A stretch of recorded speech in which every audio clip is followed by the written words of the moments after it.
Hola a todos, esto es Tendencia, el segundo episodio. Esta vez estamos con José Cánovas, que es el CEO y fundador de Clone by Me, una empresa de avatares de inteligencia artificial. Ahora nos explicará él un poco mejor lo que hacen. Y nada, hablaremos sobre inteligencia artificial, cómo se está implementando en la empresa a día de hoy, qué expectativas tenemos para el futuro. Y nada, aquí le tenemos al invitado. Cuéntanos un poco cómo has acabado en este mundillo. Sí, pues muchas gracias. La verdad que tiene pinta, el podcast va a ser increíble. Ujú. Y bueno, yo me metí en este mundillo porque empecé de desarrollador, sobre todo, haciendo programación de robots, de autómatas. Vi un poco que la tendencia era sobre todo a introducir las partes de videojuegos, entonces hice un máster de videojuegos y ahí uní ambos mundos, tanto la parte digital como la parte de hardware. Y de ahí, pues de realidad virtual aumentada y ahora con toda la parte de inteligencia artificial Ujú. he ido fundando varias ideas y esta ahora Clone by Me, que nos dedicamos a hacer empleados digitales, es un poco lo que... Yo que has fundado varias, has tenido Sí, otros proyectos. ¿Puedo eh, contar un poquillo sí, sí. Uno fue, bueno, emprendimientos? claro, sobre todo trabajos de emprendimiento y luego al final sí que intenté montar con varios equipos varias startups. Ujú. Una de ellas que sí que despuntó más y sigue ahí, que de vez en cuando sí que me llama algún cliente, que es Keep Me Ready, sobre todo en realidad virtual y aumentada, Ujú. para industria 4.0, ¿no? Hacer formaciones en empleados y con realidad virtual. Somos. Pero Clone by Me es ahora mismo con la inteligencia artificial es la que realmente está petándolo más. Vale, vale. Pues vamos a meternos un poco en Clone by Me. Hablan mucho sobre ello, te sigo por redes y está dándole mucha caña últimamente. Estamos aprovechando el hype total. Hay que aprovechar el hype. Quien no tenga ni idea, ¿qué es Clone by Me? ¿Qué hacéis ahí? Pues Clone by Me es una plataforma que permite a las empresas crear empleados digitales. Un empleado digital, al final, es una inteligencia artificial que tú puedes entrenar y la puedes integrar en tu negocio para que actúe como un empleado digital, que normalmente, técnicamente, lo llamamos agentes de inteligencia artificial. Ujú. Y un agente de inteligencia artificial puede realizar tareas de manera automática o manual. Y nosotros la particularidad que tenemos es que también tenemos presencia física a través de avatares. Por lo tanto, ese agente de inteligencia artificial tiene un cuerpo y una cara y digamos que genera más empatía, es mucho más eficiente, Sí. puedes comunicarte bidireccionalmente por voz. Eso la gente lo agradece, ¿no? El hecho Y de tener un hay a lo veces, mejor. claro, hay veces que a lo mejor en algunos aspectos del negocio no necesitas una cara y un cuerpo, pero en otros sí. Vale. ¿Y qué sectores son los que ahora mismo se demandan más? ¿Estáis aplicando más vuestro producto? Luego nos metemos un poco más en tema técnico, pero bueno, por situar un poco la herramienta. Sí, sí. Ahora mismo nosotros tenemos 6.000 usuarios y claro, cada usuario lo usa para diferentes formas. ¿Dónde tiene sentido? Donde tengas presencia física ese avatar, donde también puedas interactuar por voz. Por ejemplo, en guías turísticos, lo estamos poniendo como recepcionistas. También incluso para los e-commerce, como el típico chatbot, que funciona en este caso mejor, ¿no? Que no el típico chatbot. Lo estamos también poniendo para sommeliers que te recomiendan vinos. La verdad que hay muchísimos casos de uso. Entonces, claro, donde tenga sentido una versatilidad, una empatía de ese avatar y sobre todo para que la gente pueda realizar tareas, ¿no? Claro, porque digamos que tenéis un producto, Ujú. pero no es un producto, es infinitos productos, porque al final cada cliente lo adapta a su Sí, negocio. con eso tenemos problema, por decir entre comillas, problema del hecho de que, Supongo que habrán más de un problema. claro, nosotros tenemos una plataforma que cualquier empresa, obviamente con unos conocimientos básicos, puede crear agentes. Eso nos abre muchas verticales de negocio en diferentes sectores. Y ahí es un poco donde estamos viendo qué verticales tiene más sentido, ¿no? Ujú. Por ejemplo, el vertical del e-commerce quizá tenga un poco menos sentido que a lo mejor guías turísticos donde podemos poner un avatar holográfico o un recepcionista, donde ahí tiene sentido el hardware contra el software y es un poco mejor. Entonces, claro, estamos viendo dónde efectivamente solucionamos un problema y ahí estamos centrando el uso. Vale. Y, por ejemplo, se da el caso de que yo tengo un museo Ujú. y tengo un avatar de ella, no digo que sea uno de Clone by Me, Sí, sí. pero el avatar comienza de vez en cuando a inventarse fechas o a inventarse alguna cosa. Claro. Quizás deberíamos hablar un poco cómo funciona de forma superficial una IA generativa Ajá. y luego vemos por qué puede ser que falle en algunos casos, que es algo normal, digamos, pero que hay que tener mucho cuidado. Claro.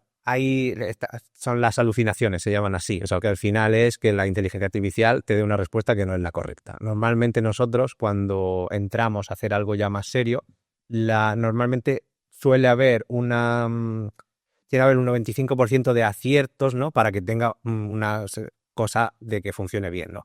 Y ahí lo que hacemos es el LLM grande, ¿no? Que está por detrás, lo que hacemos es un entrenamiento por contexto y unos ajustes para que no alucine tanto, ¿no? Entonces ahí acotamos un poco el qué va a hacer, que eso es importante. Si pones una IA que lo haga todo, suele alucinar. Lo que solemos hacer es poner agentes de inteligencia artificial para una tarea en concreto. Entonces ahí sí funcionan bien y alucinan bien. Entonces con eso evitamos esa... Claro, por ejemplo, algo que todo el mundo conoce, ChatGPT, Ajá. le preguntas de todo y sabe de todo, claro, eso tiene problemas, ¿no? Que al saber de todo puede alucinar en algunos sentidos, cuando no sabe, alucina un poco. Sí, lo bueno que como tú puedes coger ese LLM y decirle unos parámetros, ¿no? En este caso jugamos con la temperatura y jugamos con parámetros para decir, oye, si no sabes la respuesta, no generes algo inventado, ¿no? La temperatura en este caso no es si hace mucho calor o mucho frío, No. estaríamos hablando de... La temperatura es un valor donde puede ser más creativo o puede ser nada creativo. Entonces, cuando lo pones nada creativo, le acotas esa información que tiene que buscar, incluso le haces un fine tuning, que es como un ajuste fino de ese modelo, palias muchísimo esa ida, ¿no? Vale.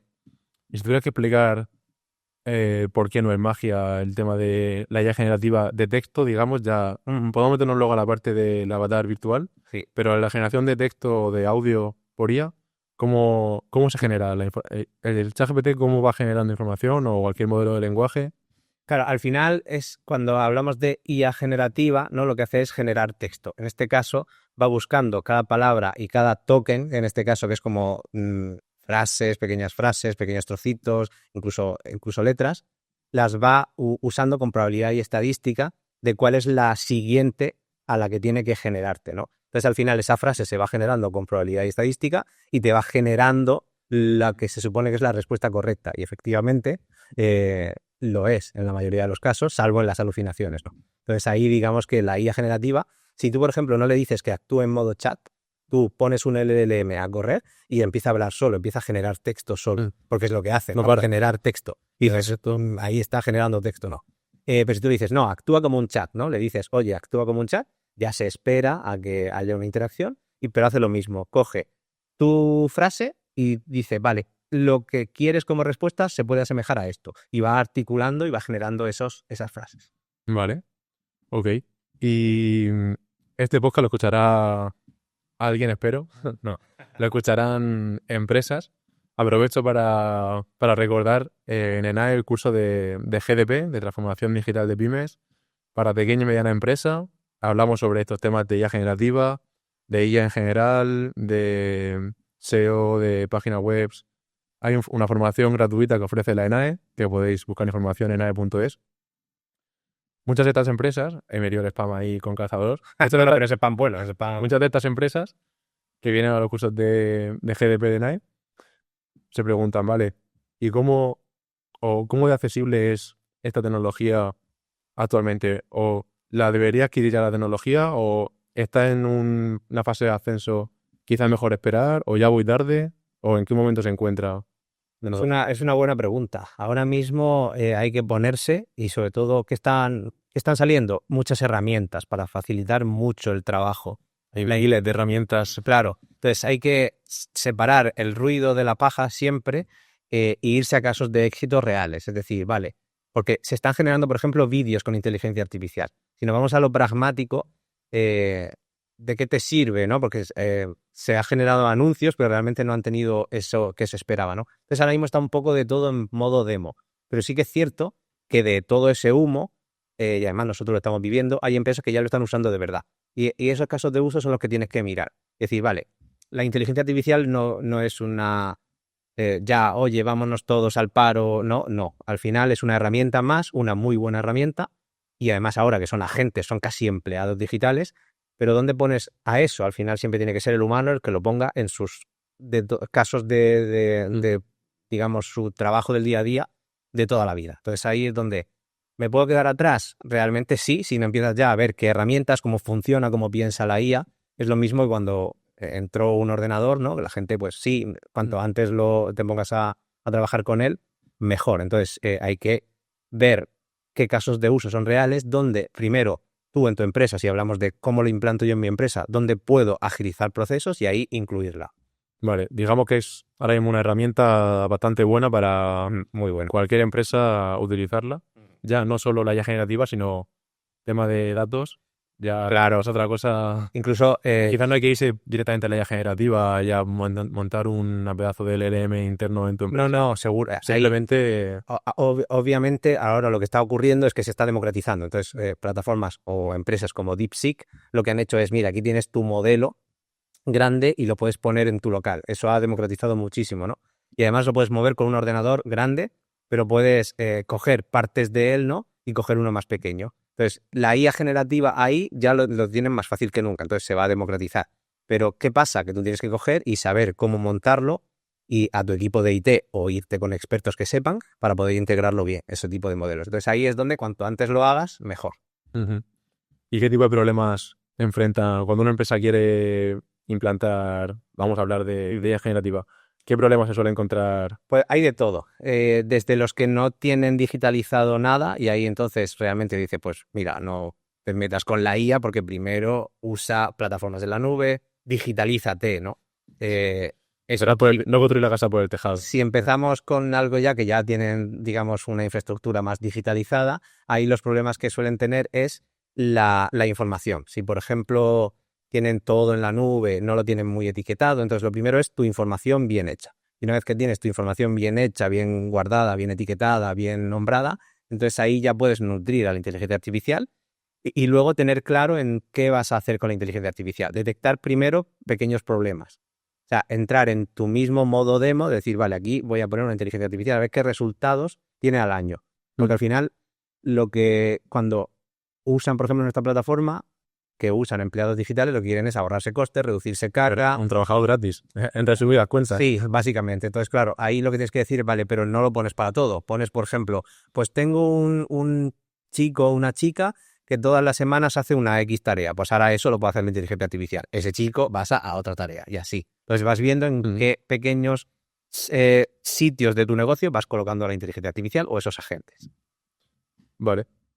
Bien, es importante tener claro los problemas porque esto no es magia, no llega el agente de IA y te entiende tu negocio a la primera. No, que va. Hay un regazo ahí, bueno. Eso es uno de los problemas, ¿no? El saber decirle qué tiene que hacer a la IA. Es como lo típico de los programadores, ¿no? Decían, estamos a salvo porque primero tienen que saber el propio cliente qué quiere, ¿no? Para decírselo a la IA. ¿Sabes? Claro, los programadores ahí tienen esa ventaja, ¿no? Claro. Que ni el cliente sabe qué quiere hacer. Muchas veces, sí, incluso en temas más sencillos tampoco saben lo que quieren y te toca hacer de psicólogo a veces. Exacto. Entonces ahí es donde ese es el principal problema. Saber qué quieren, cómo tienen los datos y luego dónde implantarlo. Vale. ¿Y cuánto queda para que esto sea una realidad? Porque ahora mismo estamos hablando de que pequeñas empresas o medianas pueden ir incorporando sus agentes a sus negocios de forma pues progresiva. Pero ¿qué horizonte le damos a que ya las empresas, todas o la mayoría de ellas, tengan IA trabajando para ellas? Sí, normalmente, ya tenemos esa tecnología, ya la tenemos, nosotros estamos trabajándola, ya está ahí la tecnología. Esto es como todo, al final va a ocurrir que las empresas lo van a ir incluyendo poco a poco, como cuando vinieron las páginas web y empezaron los más pioneros a instalar páginas web y al final fueron viendo el retorno de inversión que eso daba y todos iban haciéndolo. Entonces, claro, los que ahora mismo lo estén haciendo van a tener más ventaja con los que no, porque al final van a ser los primeros, ¿no? Y sobre todo los que más casos de éxito tengan, donde sepan muy bien cómo implantarlo, ahí es donde van a crecer más. Entonces, ya tenemos la tecnología, ya deberías ya estar pensando en hacerlo, pero va a ser como todo. En algunos sectores... Mucha especulación quizás. También hay mucho humo. Entonces, cuando te pones vale, ¿cómo implanto la IA? Al final te encuentras a muchos gurús que lo que hacen es hacerlo hasta mal. Entonces, claro, cuando lo haces mal... Hay muchos expertos en IA falsos por ahí. Sí, y nosotros por eso intentamos, nosotros vamos a ver, porque no es experto en IA, es experto en tu negocio, ¿no? Porque al final es una herramienta para tu negocio. Por eso el problema que tenemos nosotros es que tenemos tantos sectores que ahí es donde estamos abrumados de, Sí. es que no somos expertos en este sector, tenemos que trabajar conjuntamente, ¿no? Es la única manera. La idea sería que el propio cliente fuera quien hiciese experto al avatar en cada de los sectores. Pero ahí le falta un poco, aunque nosotros nuestra plataforma es fácil, pero aún así te falta un poco de conocimiento. Entonces ahí es un match perfecto entre ese experto en IA y ese experto en ese negocio, porque al final no es pongo la IA para todo, es en qué partes la puedo poner. Exacto. Vale, y también en GDP, por ejemplo, en el curso de NAE, que aprovecho para volver a mencionar, al final se van a reír de mí, pero tengo que hacerlo. Me dicen, yo no lo pregunto a ChatGPT por mis cosas de mi empresa privadas, porque la información se filtra, la seguridad. No quiero que Sam Altman, el CEO de OpenAI, se entere de lo que facturo. Es curioso eso. Va, a ver, Tengo que tener cuidado con este tema. Tienes razón, y es verdad. Sí que es cierto que esa persona entiendo que también tendrá la máxima seguridad en su móvil y no compartirá ningún dato por internet ni nada. Eso, siendo así, no pasa nada. Sí que es cierto que ya hay alternativas que te puedes poner en tu ordenador. Entonces ahí ya no hay excusa de decir, vale, puedo coger un DeepSeek, puedo coger un Llama y puedo ponerlo directamente en mi infraestructura de ordenadores y ya ahí no comparto ningún dato. Nosotros nos pasa eso con clientes. Luego cuando realmente les decimos, ya, es que poner esto en tu local te cuesta esto. Pasárselo a OpenAI cuesta esto, o directamente a nuestra IA, ¿no? Con nuestros sistemas cuesta esto otro. Entonces ahí ya dicen, vale, pues realmente no hay tan crítico que tú le puedes pasar una IA para que no la puedas compartir. A no ser que ya sean secretos industriales, que estamos trabajando con industrias, ¿no? Ahí ya sí. Entonces ahí es local sí o sí. Pero no suele haber nada que no puedas compartir que sea tan crítico, y si lo es, obviamente no lo compartas o úsalo en local. Eso es lo que... Al final estamos por todos lados rodeados de... No va a llegar ChatGPT, yo hablo ChatGPT por ser el más usado. Sí.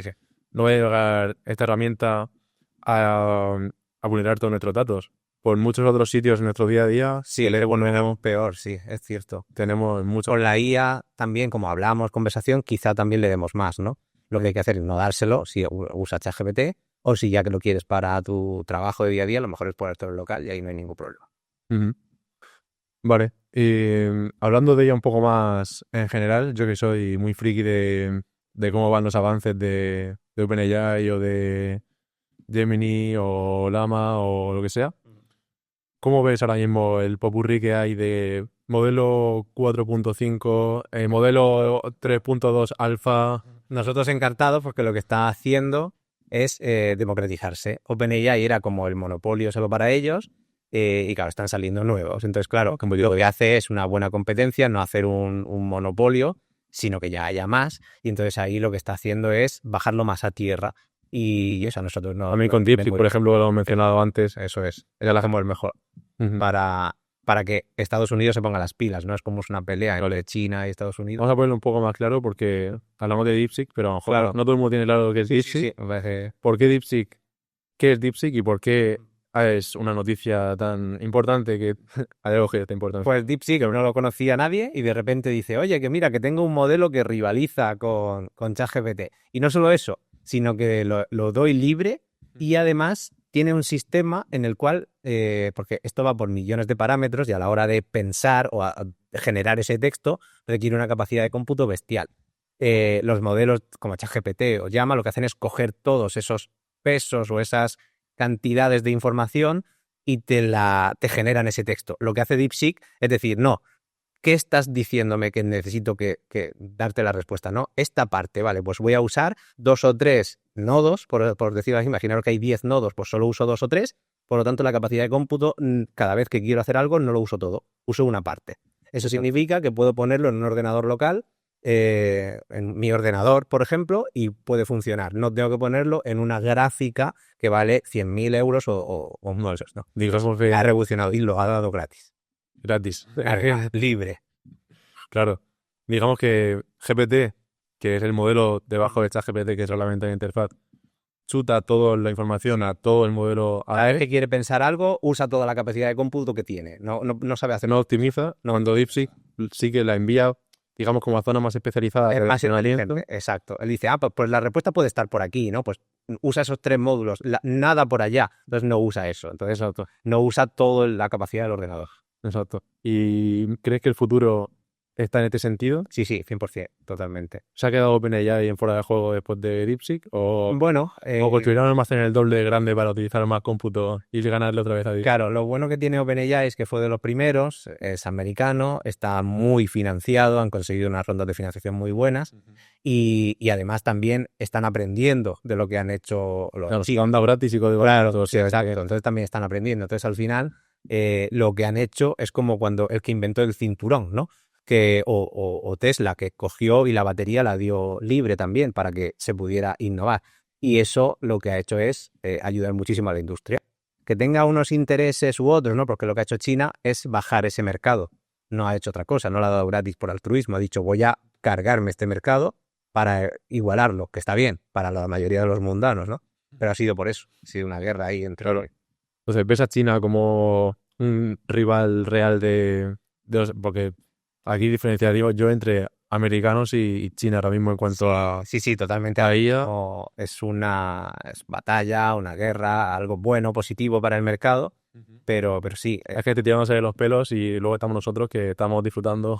Claro, como se van rivalizando ellos. Es una guerra de mercados, ¿no? Entonces sí, nosotros lo que estamos es aprovechándonos, ¿no? Las pequeñas startups de eso. Claro.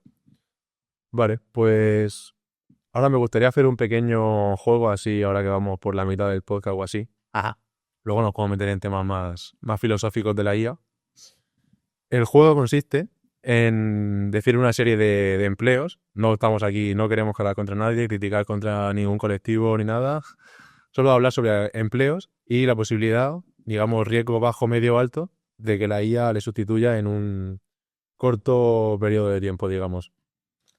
Vale. ¿Vale? Sí. Vamos a jugar. Si quieres te doy mi opinión antes de empezar. Sí, podemos hacerlo rápido o pararnos o lo que sea. Sí, no, vale. Comentar algún caso de uso que haya habido. Yo lo que es bueno, ya depende de los empleos, ¿no? Lo que sí que veo es que hay empleos que tienen más sentido que la buena máquina, otros que no, pero sí que es cierto que siempre va a haber esa supervisión. Entonces, al final, claro, no te va a quitar el empleo, sino a lo mejor la tarea, ¿no? Si eres lingüista o si eres programador, que no sé si son los que hay ahí, pero quizás no te quite esa tarea, ¿no? Sino que entres a un mero supervisor, ¿no? De lo que ha hecho la IA. Claro, no hablamos de sustituir, sino de complementar. Eso, exacto, copiloto. ¿Cuál tiene más riesgo de ser complementado, digamos? Sí, algo. Pero bueno, vamos, tírale.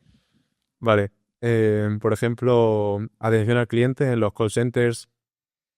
Sí, mira, se está ya haciendo. Lo que pasa que depende del problema. Si una máquina me lo facilita más rápido que una persona que a lo mejor empieza a divagar o no tiene ni idea porque nos ha ocurrido que esa persona no tiene ni idea, una máquina lo va a hacer mejor. Pero donde tenga sentido, donde una empatía sea necesaria, yo esté cabreado y no esa inteligencia artificial no me entienda, Bueno, ahí hay modelos que ya empatizan mucho y la entonación la hacen claro, indistinguible. Ahí, que nosotros estamos con ello también, sí que es posible que eso se reduzca bastante. Pero también depende del usuario que lo consuma. Hay usuarios que van a preferir una persona, hay usuarios que van a preferir, por ejemplo, hay usuarios que prefieren pagar en Carrefour con la persona y otros que prefieren ir al automático, ¿no? En Decathlon o lo que sea. Y es más eficiente uno que otro, sí, la máquina es mucho más eficiente, más rápido, si está bien hecho, porque el de Carrefour está mal hecho, Decathlon está muy bien hecho, ¿no? Sí. Por ejemplo, es una diferencia bastante clara. Y es mucho más fácil. ¿Tiene sentido poner a una persona? Kika no. ¿Tiene sentido poner a una persona tirando cafés todo el día en una máquina de vending? No. ¿Tiene más sentido un bar donde el trato humano, la experiencia ya tenga sentido? Sí. Entonces, no. La televisión no quitó a la radio, por ejemplo. Entonces, es como diferente forma de consumir contenido. Vale. ¿Qué me dices de los traductores y lingüistas? Sí, es bastante en riesgo, pero al final vamos a querer la supervisión. Se está haciendo ya. La IA lo traduce y siempre, al final, porque somos así, tenemos que supervisar que lo haya hecho bien. Y ahí es donde el traductor entra. Para supervisar. Hablé con un traductor y me dijo, no, la IA jamás podrá hacer mi trabajo porque, claro, yo he estudiado mucho, yo pienso, un modelo de lenguaje ha estudiado lo mismo que tú y quizás más que tú. Sí, lo hacen mejor, pero luego tienes que supervisarlo, no puedes dejar, y además nosotros alguna alucinación. Claro, exacto. O términos que cree la inteligencia artificial que dice eso, pero luego no dice y pueden hacer mucho daño, sobre todo en videojuegos, en cine. Entonces, cuando te pones a algo ya más serio, el 90% lo va a hacer la IA, me atrevería a decir. Si no lo está haciendo ya, lo hará. Y el 10% lo tiene que hacer una persona humana. Por ejemplo, los profesores en los colegios, ¿habrá plantilla IA dentro de poco? En los profesores es un poco más diferente. El profesor al final tiene que centrarse en formar y que le quiten carga administrativa. Entonces, la IA puede quitarle carga administrativa y el profesor formar. Obviamente, una inteligencia artificial va a saber más, Wikipedia va a saber más. ¿Qué va a hacer el profesor? Guiar a ese alumno y ver muy bien dónde la IA falla y entonces guiarle, ¿no? Entonces, al final, un profesor debe ser un mentor, siempre es así, centrarse en la formación y la IA no le va a quitar nunca el trabajo, pero va a ser una herramienta más que él va a incorporar en su día. Yo sí que lo veo cercano eso, ¿eh? Lo de IA dando clase, quizá no en colegios públicos y eso, Sí, pero ya lo lo está ocurriendo ya. Sí, se está haciendo en otros países. Yo creo que en Suecia ya se está haciendo, o No me Noruega. acuerdo qué país era, pero ya quería introducir la inteligencia artificial y ya había clases donde, igual que había clases que a lo mejor que haces el curso online, pues ya hay una IA que te va guiando y lo vas haciendo. Pero al final es lo de siempre. La inteligencia artificial al final va por patrones. Y esos patrones, el ser humano está muy entrenado a conocerlos. Y enseguida vemos el patrón. Y cuando vemos el patrón, la IA se queda corta. Por tanto, el ser humano no va a tener la memoria ni la capacidad de cómputo de la IA, pero sí que va a ver cómo apoyarse en ella para crear nuevas cosas. Y ahí es donde un profesor, un humano y esa misma persona que consume inteligencia artificial va a aprovecharse de esa herramienta. Ahí corremos el riesgo también de alumnos haciendo trabajos con IA Eso, y siendo corregidos por IA también. eso es un riesgo grande. Entrar en un círculo vicioso del que no... Claro, nosotros recomendamos, en edades tempranas sobre todo, cuando se está generando todas las redes, ¿no? El sistema cognitivo de la persona, no puedes ir por el atajo, es decir, no puedes coger la IA y que te dé la respuesta. Eso al final va a hacer que nos vayamos a la película de Idiocracia, que no sé si la habéis visto, donde el ser humano ya no usa el cerebro y se vuelve tonto. La apuntamos como material didáctico del episodio. Sí, está divertida, está bien, pero es sobre todo una sátira de eso, ¿no? Si una persona con edad temprana no genera esas conexiones, no hace ese esfuerzo cognitivo, sino que se lo pide a la IA, al final no va a tener esas herramientas. Entonces, primero hay que ir por el camino y luego ya coges el atajo. Es un poco... Y es un problema, claro, hay que vigilarlo. Uh-huh. Sí, la formación está cambiando mucho. Sí. Y el problema es que aquí no formamos, no educamos. Lo que hacemos es para aprobar. Simplemente, oye, aprueba esto. Y ese no es el camino. La educación tiene que dar un cambio brutal. Tiene que actualizarse o adaptarse a lo que está ocurriendo. No creo que nunca ocurra. No soy muy optimista ahí. Eso, por ejemplo, en modelos de China y todo eso sí que están bastante bien. Nosotros es simplemente entrar ahí, todos igual, todo el mismo contenido, cada persona es diferente. Yo no ¿por qué voy a estudiar educación física si voy a ser programador, ¿no? Tenemos que, sí que un poco, pero no tan centrado, ¿no? Entonces ahí tiene que cambiar mucho. De lo que está pasando en Europa últimamente, bueno, no últimamente, pero que está China y Estados Unidos sacando modelos y nosotros haciendo regulación para utilizar la IA. Sí, a ver, esto también tiene un sentido. Claro, nosotros no tenemos datos. Nosotros no tenemos TikTok, no tenemos Facebook, no tenemos Twitter. No estamos cediendo datos a esas grandes para que con esos datos se entrenen modelos. Por eso Europa, al margen de Francia, que sí que está bastante, claro. Nosotros no tenemos datos. Entonces, ¿qué estamos haciendo? Cosas malas, ¿no? Sino que restringirlo por decir, oye, que aquí estamos nosotros. Pero lo que tenemos que hacer es esforzarnos y trabajar. Claro, para mí que vamos un poco como por detrás un poco, porque sí, vamos mucho por detrás, sí. Cuando sacan la normativa de IA que se hará efectiva en tal año, para ese año, la IA habrá avanzado ya, claro, inconmensurablemente. Entonces, lo que nos faltan son más emprendedores y empresarios en esos trabajos, o sea, en esos puestos de poder, ¿no? Porque al final son burócratas que están muy bien, hacen muy buen trabajo, pero no entienden qué están regulando. Al no entender qué están regulando, porque no son técnicos, ni hay empresarios, ni nada, lo hacen como buenamente pueden y lo están haciendo mal. Vale, y aquí tengo algún otro empleo que van todos un poco en la misma línea de la respuesta, supongo. Pero, por ejemplo, uno que yo un poco me dedico a eso, programadores, les queda mucho, porque yo he visto ya IAs que hacen el notebook solo y lo programan solo, ejecutan. Sí. Es increíble. Eso está haciendo que ahora los mínimos productos viables, los MVP, salgan y validas una idea, y eso antes no lo teníamos. También lo teníamos con los frameworks, ¿no? Donde antes tenías que hacerte tus librerías, luego haces esas librerías y al final el programador ya no hacía esas librerías de cero, sino que ya se apoyaba de librerías que ya estaban hechas y las incluía. Es casi lo mismo, ¿no? Donde ahora, oye, tengo esta idea, se la pido y me la hace. ¿Van a desaparecer? Jamás. Yo creo que jamás. Yo Además, a mí me pasa porque, vale, tengo todas esas herramientas, no sé, uso muchísimas, de todo, pero al final no es capaz de tener todos los puzzles, ¿no? Nosotros usamos en modo avatares, unimos la parte de videojuegos, unimos la parte de inteligencia artificial, unimos la parte de React con front, con back. Es imposible que la IA lo tenga todo, pero sí que conmigo como director de orquesta, a esos agentes de inteligencia artificial, pues me pongo con ellos y parezco el de Iron Man, ¿no? Con todas las herramientas a mi mano. Entonces, claro, pero ese Iron Man, ese programador, tiene que estar. Que luego, por ejemplo, yo le mande una tarea a una serie de agentes y los agentes me hagan eso, pero para que esos agentes me lo hagan, yo he tenido que entrenarles, he tenido que dejar por aquí, he tenido que hacer prueba y error, y todo eso lo hace un humano. Que luego la IA de aquí a un futuro lo haga solo, el ser humano estará en otra tarea. Es que estoy seguro con eso. evolucionará tanto la tecnología como nuestras capacidades. También. Desarrollaremos otras capacidades que ahora no hacíamos porque Exacto. no podíamos. Igual que cuando la calculadora o el ordenador, Tal que cual. estábamos haciendo unas cosas, pues Ujú. haremos otras. Sí. Vale. Y otra pregunta para el público general, muy importante en los tiempos que corren, es cuándo la IA va a arbitrar los partidos de fútbol y el VAR va a ser algo justo. Bueno, a ver, ya hay sistemas de industria, en industria que son bastante... Solucionaré muchos problemas en la sociedad, esto, ¿eh?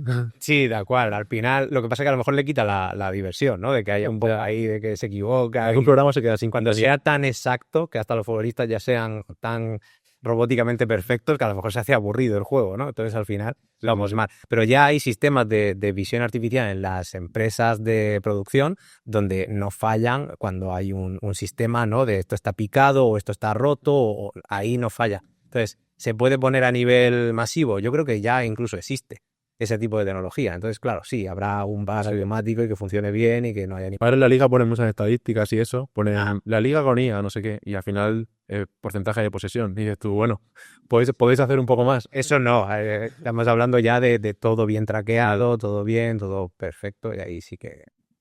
Sí, eso ojalá llegue pronto. Lo de la computación o sea, la visión artificial.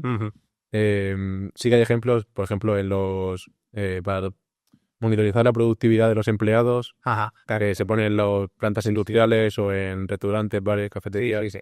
Se traquea dónde está cada uno de los empleados, ¿no? Y se puede ver si alguno no está trabajando o... Sí, recuerdo un proyecto antes de que surgiera todo esto, que ya se hacía en los metros, no sé si en el de Madrid o en Barcelona, donde habían cámaras que ya detectaban sospechosos que podrían iniciar una pelea, por ejemplo. Entonces, todo eso ya se está haciendo. Incluso yo creo que ya el gobierno eso lo tiene desde hace ya tiempo, desde los satélites y tal. Lo que ahora, eso es ilegal, por ejemplo. Creo que ahora no es permitido monitorear ese tipo de cosas, ¿no? Con la nueva ley de Europa. No estoy muy puesto, pero creo que esa parte... Teniendo límites a la tecnología. Sí, no puedes monitorizar a personas, emociones, todo eso no lo puedes hacer. Pero bueno, sí que para algunas cosas se puede meter esa visión artificial y esa visión artificial que la vea la inteligencia artificial. Al final hablamos de inteligencia artificial en general, no de visión, sino la inteligencia artificial. Pero un concepto muy amplio. Y ya se entiende, mucha gente piensa IA y piensa ChatGPT, pero IA engloba mucho más que IA generativa, al final es un conjunto. Claro, ya tenemos mucho tiempo IAs o algoritmos, ¿no? Al final. ¿Desde qué año estamos? ¿Cuándo empezó la IA? Creo que en 1900, no sé si 60. Claro, es que esto lleva ya tiempo. Empezaron ahí a esos modelos y luego creó un poco más lo más cercano al machine learning y ahí empezó un poco todo esto hay muchos árboles, ¿no? Pero IA, claro, ahora ya lo llamamos todo IA y está bien porque al final nos entendemos, pero hay muchas ramas, no tienes por qué poner un LLM, ¿no? generativo para solucionar todo, puedes usar otros sistemas y ahí es un poco... Vale, en Clone by Me utilizáis la parte visual, que al final viene bastante bien en algunos casos, y eso se va aproximando, o gente puede pensar que se va aproximando, a que la IA un día te tome conciencia y te deje de hacer caso, y en vez de hacer caso a tu negocio, te lo quiera desmantelar y quedárselo, o algún rollo tipo película de Her. A ver, yo puedo coger a la IA y decirle que haga totalmente lo contrario a lo que le diga o que haga cualquier cosa. Entonces, realmente, si alguien va a querer hacer eso, lo va a poder hacer porque la herramienta está. Es decir, yo puedo coger un martillo, destruir o construir o viceversa, ¿no? Ujú. Entonces la herramienta está y lo que se están dando casos por ahí, ¿no? De que se ponen bravíos o tal, es porque lo has hecho el humano, ¿no? Exacto. Que cojan conciencia, ni siquiera sabemos qué es la conciencia. Cuando nosotros nos miramos al espejo y determinamos que existimos, ¿no? Como cualquier animal que no es capaz de hacerlo, determinamos que ya eres consciente. Pero ni siquiera nosotros conocemos cómo funciona el cerebro humano todavía. Actualmente no. No podemos hacer algo que lo hagas, solo lo va a simular. Que lo parezca, sí, pero normalmente yo he estado con robots, los más punteros. No tardan ni media hora en apagarse la batería. Es decir, va a ser fácil apagarlo. Ganamos, ¿no? Uno contra un De robot. momento sí que es cierto que ya Boston Dynamics y toda esta gente ya está haciendo robots bastante... Boston Dynamics lleva haciendo robots ya como Sí, 3 años, sí. haciendo volteretas, pero aún no me... Pero están entrenándolos y cada vez son mejores. O ya la verdad que dices, esto ya sí. Entonces, claro, cuando se usen para seguridad, se usen para guerra y todo eso, ahí vamos a ver un problema. Pero al final siempre vamos a poder superar esa barrera, ¿no? Pero sí que van a ser herramientas que vamos a ver el futuro. De momento no hay que tener mucho miedo de que No, lo que... la IA nos controle, sobre todo cuando esté implementada en robots. No tenemos que tener miedo de la conciencia propia de la IA. No, eso no. Y además siempre podemos apagarles y al final se vuelve el mismo, ¿no? Como todo sería simulado, o sea, nunca sería real. Vale. Pero sí porque podría hacer como lo que de las películas, ¿no? Que dijera, oye, quiero esto, pero no sería real. Entonces, miedo podemos tener a cómo el humano la usa. Ahí sí, bastante. Si la ponen para seguridad, para todo eso, no podemos competir porque es hierro. Y es un hierro muy pesado. Es decir, ahí tenemos un problema. Vale. Si, por ejemplo, mi madre pregunta, ya pregunta de los invitados, mi querida madre pregunta si nos puede preocupar suplantación de identidad o difusión de cosas falsas con IA. Sí. Ahora Puede mismo, preocupar. sí, no puede preocupar porque nosotros estamos clonando voces y la verdad que... De ahí el nombre. Sí, Clone. clonando voces, estamos clonando... No hacemos deepfake, sobre todo lo que hacemos es clonar la inteligencia de ese empleado para que te ayude, ¿no? Pero sí, obviamente se está suplantando, se está haciendo donde pones una cara de una menor en algo y se está usando mal. Es como todo. Toda herramienta siempre habrá gente que la use mal.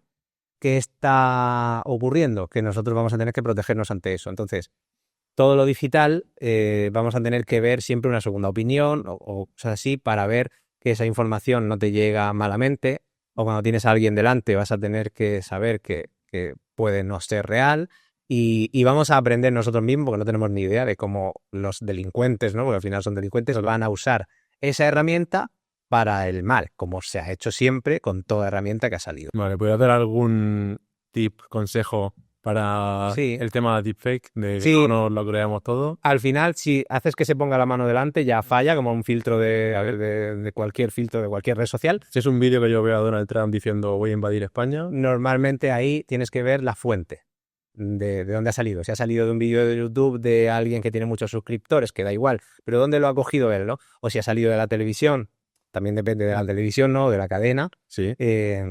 Pero ver siempre esa fuente fiable, al final. Y es un poco la fuente, ¿no? Y lo de siempre, pero ahora peor. Vale. ¿Cuánto llevamos? 40, vale. Pues un par más y ya acabamos. Vale. Y estuve hablando hace poco con unos amigos que están muy convencidos de que las empresas de ciencia y tecnología nos ocultan cosas. De que tienen mucha más información de lo que nosotros pensamos o más tecnología desarrollada y no la van sacando para hacerlo como mucho más progresivo o para guardarse cosas. Sí, a ver, eso es lógico. Es lógico porque ten en cuenta que somos una población donde hay mucho tipo de persona y mucho tipo de personas todavía creen que hay un Dios y además muchísima gente creen que hay un Dios, no creen en la ciencia. Cuando hay tanto tipo de personas, cuando estás macro a nivel social, ¿no? Macro gente, tienes que tener cuidado con qué sacas y qué no. A nivel bueno. Luego a nivel malo, es cierto que lo que hacen es sobre todo ganar dinero, porque al final todo siempre va en base, si sigues por qué son los intereses, todo es por conseguir dinero. Entonces, es lógico que haya empresas que a lo mejor tengan ya la mayor tecnología, pero ese no es solo el camino. Luego también tienes que ver más variables, es decir, ¿cuál sería la implementación a largo plazo? ¿Cuál va a ser el impacto en la economía? qué va a pasar con esto y con otro. Entonces, con todas esas variables delante, entiendo que hay gente más lista que nosotros que está con ellas. Imagínate el más listo y el más bueno. Tendría sentido que a lo mejor no te dieran esa tecnología a ti por el hecho de que pudieras hacer con ella. Exacto. Entonces, porque no se lo vas a dar a la persona más lista, se lo vas a dar a todo el ganado, dicho mal, que hay de personas de todo tipo. Entonces hay que llevar cuidado. Entonces, claro, visto así, tiene sentido. Visto de la manera mala, que es la típica, no mala, sino cómo voy a conseguir dinero con esto, tiene también el otro sentido, ¿no? Entonces las teorías de todas esas conspiraciones son reales, Claro. y está ocurriendo. Claro, yo creo que sí lo van dosificando un poco. Por ejemplo, el iPhone 20 quizás esté ya hecho. Y lo que pasa es que vamos por el... El problema del iPhone 20 es que es igual que el 11. Tampoco han sí, pero te lo digo no cualquiera. Pues no han evolucionado mucho, pero te entiendo. Por ejemplo, con el tema de los modelos de lenguaje, van sacando el 4.5 tal. No solo eso, sino técnicas de visión artificial, por ejemplo, donde te detectan. Si yo, por ejemplo, tengo ahora tendencias de ir a pegarte porque se me nota en el color de la sudoración, se me nota en las pupilas, se me nota todo eso ya lo tienen desde hace tiempo. Lo tienen, pero no lo sacan porque puede ser una herramienta muy peligrosa. Puede no tener un sentido a nivel de herramienta de que las empresas lo usen, y si lo tiene ya lo están usando. Yo he estado en industria y he visto tecnología que obviamente no está en el día a día, porque no tiene sentido que yo la tenga. Los ordenadores personales ya tenía la industria. Se hicieron personales y Mac con todo pegó el pelotazo porque se lo dio a la persona. Pero ¿tenía sentido dárselo al principio? Pues quizá no, porque hacían cálculos que a lo mejor una persona no tenía que hacerlo. Pero ahora sí, ahora nos hemos dado cuenta que viene muy bien. Es un ejemplo similar. Sí, ok. Vale, y para terminar un poco con el episodio, la pregunta que vamos a hacer a todos los invitados, le hicimos a Sergio en el primer episodio, ¿qué problema está enfrentando tu negocio ahora mismo o tú como profesional? ¿Y cómo estás intentando resolverlo? Nuestro problema ahora es que tenemos una plataforma muy horizontal. Las personas, nuestros clientes, no están tan metidos en que cojan la plataforma y se generen ellos mismos los agentes, y lo que estamos haciendo es qué verticales de negocio, qué sectores, sector turismo, sector educación, sector financiero, sector marketing, cualquier sector, ver y potenciar con casos de uso. Entonces, el problema que estamos teniendo es qué problemas solucionamos y que sean los más eficientes posibles y atender más a esos problemas, ¿no? Porque nuestra plataforma es tan grande, tantos usuarios, tantos casos de uso, que tenemos que acotar y cerrar el nicho. Es un poco problema. Es un problema, pero a la vez es bueno, porque es también bueno, pero también nos satura. Entonces, claro, somos 5 personas y lo que tenemos que hacer es centrarnos en problemas reales. Exacto. Pues nada, todo el mundo va a mandar el currículum a GlomeMe después de este episodio. Ya tenemos bastantes en la cola, sí. Vale, y pues nada, esto sería todo por este episodio. Espero que os haya gustado y nada, os esperamos para el siguiente. Hasta luego.